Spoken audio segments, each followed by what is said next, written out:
Hi everyone, this is Julia, and this is my presentation about nuclear energy.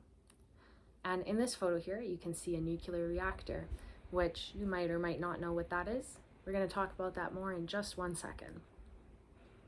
So, what's nuclear energy?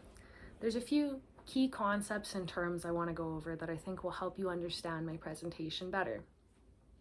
So it produces energy to meet our essential needs, like lighting and heating our homes. It happens in reactors, like you saw in that first photo. They're often very large and strong to contain the reaction and keep us safe from harmful exposure. The reaction involves atomic nuclei, that is, the core of an atom made of protons and neutrons. The waste products of this reaction are radioactive, so that means they emit harmful radiation. And the last important term to know is critical mass. This is the mass at which an atom kind of falls into a runaway chain reaction. Think of knocking over a line of dominoes. This can lead to nuclear disaster, which we definitely want to avoid. So we're going to talk more about nuclear energy in just a second, but after we cover the basics, we will also talk about breeder reactors. What are they? And the Fukushima Daichi nuclear disaster. When did it happen? Why did it happen? So first, I want to talk about two important nuclear reactions. That is fission and fusion reactions. A fission reaction, pictured here, is when an atom's nuclei is bombarded by a neutron, which it absorbs, becoming an unstable atom, and then that unstable atom becomes two atoms of new identities, different number of protons, energy, and a number of neutron particles are also produced. This fission reaction here is balanced because I have the number 9 in front of our neutron, which have a mass number of 1 and no protons. So 9 times 1 plus the 90 of strontium and the 137 of cesium is equal to 236, and 235 plus 1 is also equal to 236. So that's how you'll know if this reaction is balanced. You need to count the number of neutrons and protons. The neutrons are more important. A fusion reaction is when two atoms come together, and what happens is a neutron will actually become a proton by ejecting a beta particle or an electron. So that also changes the identity of the atoms. The rate at which this reaction naturally happens is known as the half-life, symbolized by T half. That is the time it takes for half the substance to decompose. So if the half-life is 100 years, and you start with 100 grams of a substance, in 100 years it's 50 grams, and in another 100 it's 25, not 0. For this reason, nuclear wastes are very persistent in the environment, and that's an important part of the risk factor. So a really important equation to understand how much energy is produced is E equals mc squared, where E is the amount of energy, which we can easily calculate in joules as long as we measure mass in kilograms and speed of light in meters per second. Here's a diagram of how that energy is produced. Uranium bundles made of rods, formed from pellets, are put into a reactor.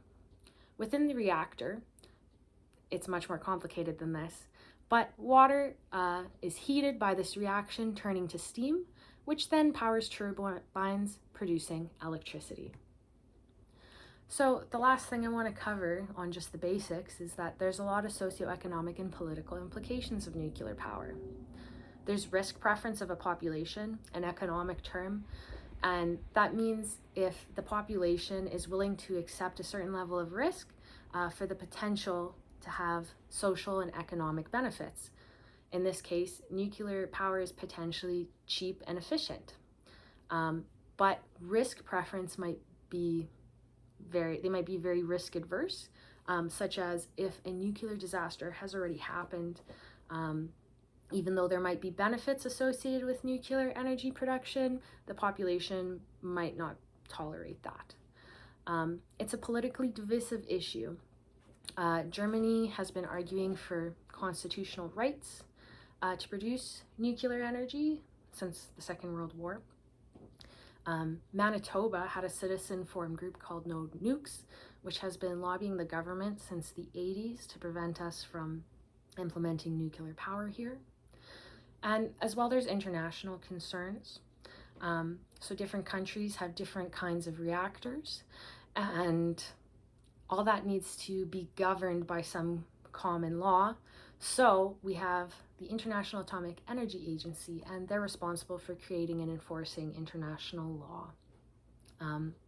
This photo here is supposed to represent how a disaster, such as the Fukushima disaster, which we'll talk about later, spilled tritium into the water, and there was a lot of concerns about how this would lead to the ocean and could impact ocean health and people that rely on it for sustenance.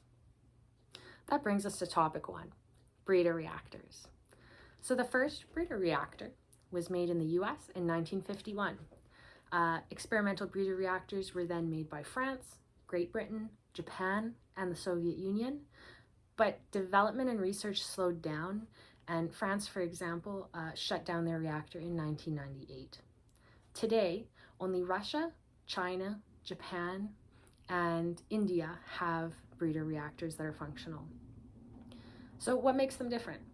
They form useful products as waste products. So these can then be used as fuel, extending fuel supply and making the process much more efficient, where 70% of the mass is converted to energy as opposed to less than 1% that's converted in traditional reactors. Breeder reactors commonly use uranium, such as uranium-238, for example, or thorium isotopes or compounds, which are much more accessible, easier to find, and supposedly. Climate change, nuclear development, and uncertainty. So on its own, reactors and breeder reactors are not a solution to mitigating the effects of climate change, but they could be a potential bridging or transitioning tool.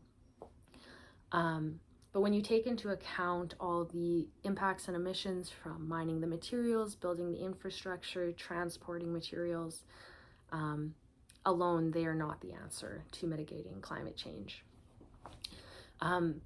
There's constantly research on new materials and trying to predict the combustion of these materials, but development is still required, and there's lots of uncertainty. Modernly, AI is being used to make some of these calculations, so you also have the uncertainty of AI added into that as well. Now we're going to talk about topic 2, the Fukushima Daichi nuclear disaster. So what happened? There was an earthquake off the northeastern coast of Japan in 2011. Here's an icon of Japan and the approximate region of the Honshu coast, which was hit by a tsunami. And here's a picture of the coast after the disaster. So as a result of the earthquake and tsunami, the residents were evacuated and the plant was shut down. It had 3 reactors at the time. Now, unfortunately, there was damage to the generators that caused a cooling system failure. So the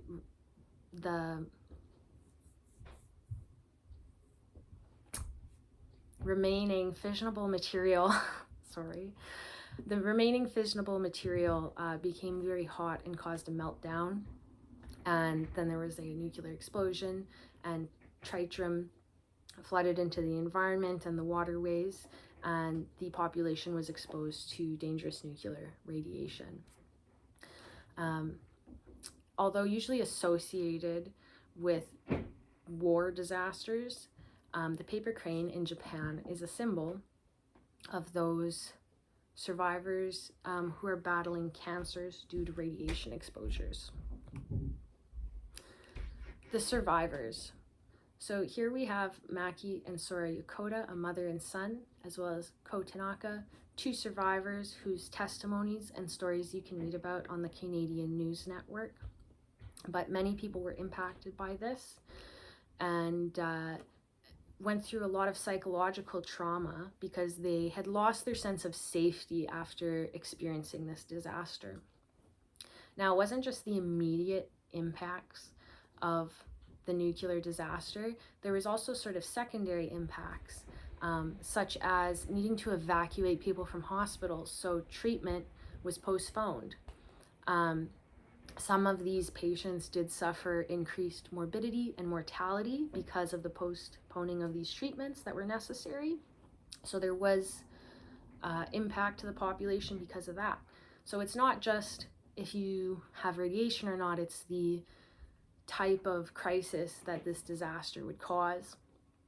And one last interesting thing for consideration is that a study found that those that returned to the area immediately following the disaster actually in the long term seem to be able to overcome the trauma better than those that did not return to their residences. Now, this could be partially due to some bias, like those that wanted to return did, and so that's why. But it could also be that facing the location and the situation helped people overcome the psychological trauma they had gone through and to recover better. And so all in all, that's my talk on nuclear energy today. I hope you enjoyed it, maybe learned something, and maybe this will be a good study tool for you. Thanks for watching and have a great weekend, and happy Halloween.